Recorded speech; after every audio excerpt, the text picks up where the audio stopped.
Creawdwr, ar ddechrau blwyddyn, atgoffa ni o'r newydd.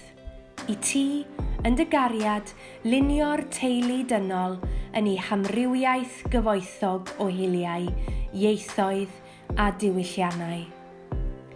Eleni, helpa ni i beidio a gadael ein gwahaniaethau, ein rhannu, ond i gofleidio'r amrywiaeth a chroesawu'r cyfle i roi a derbyn y doniau sydd ar gael ar gyfer ein gilydd.